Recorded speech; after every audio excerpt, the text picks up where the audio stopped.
G'day, Jade here from the Wealth Garden. Today, we're here in this beautiful Yosemite National Park, and we're going to be talking about good debt versus bad debt while cooking zucchini, turkey, meatballs in these little pita wraps. So with that, let's get started.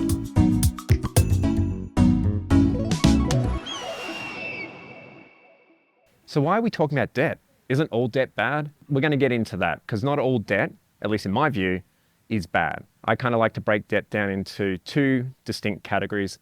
There's good debt, and then there's also bad debt. All right, let's get into the fun part. Let's start making these zucchini turkey meatballs.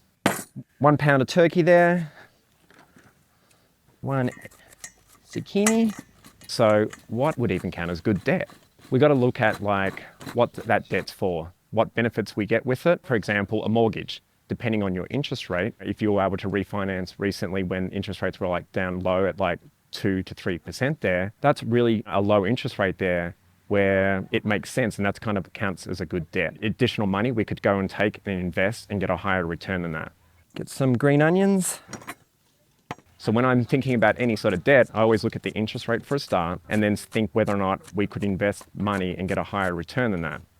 Case in point with the mortgage, if we've got a lower interest rate on that, you can better use that money elsewhere and invest, okay? So that's an example of a good debt. Another, good debt could be a low interest rate on a car loan, okay? Obviously, interest rates are a lot higher at the moment, probably 6 to 7% there.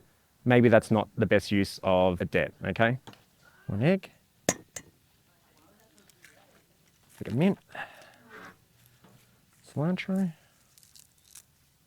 So that's a couple of examples of good debt. We like to always model that in our financial planning software and see what differences it can make in the overall plan. There's also other benefits of like mortgages as well that have some other sort of tax benefits you want to consider.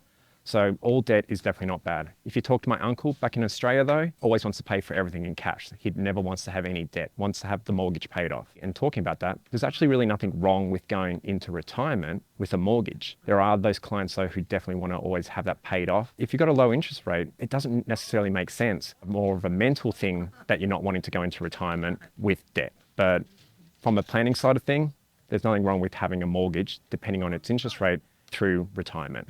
A little bit of cayenne pepper, cumin, about a teaspoon.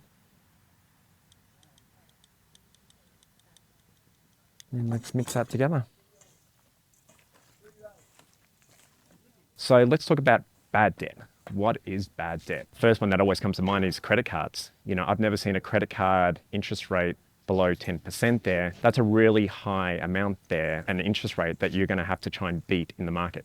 You're not going to do that. The average return on the S&P is like only around 10.9% there. A credit card debt could be 15, 17, 20% there. There's no way to be able to invest safely and get a higher return than that. So a credit card would definitely be a good example of bad debt. Student loan debt, depending on your interest rate there, that could also be counted as another bad debt. All right, we've got them made into little balls now. Let's get these guys on the barbie.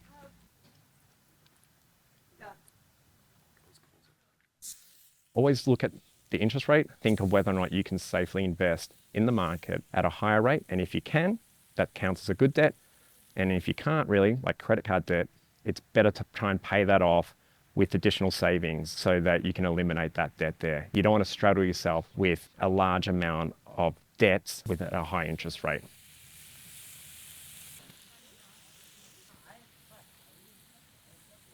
How can good debt be used successfully for financial planning? We've already spoken about some of them there where, there's nothing wrong with having a mortgage going into retirement there. You can kind of model that in your sort of financial planning and see the benefits of carrying that debt instead of paying it off there. So that's how good debt can actually help you successfully in financial planning.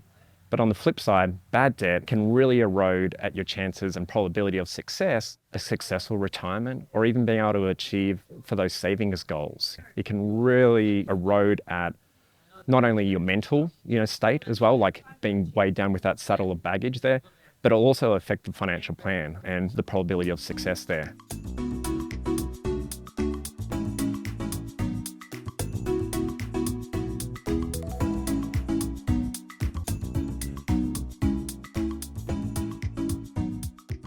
So that's our quick lesson on good debt versus bad debt. This is just really the tip of the iceberg. If you want to learn more, links are in the description how to get in contact with myself and the rest of our Wealth Garden team.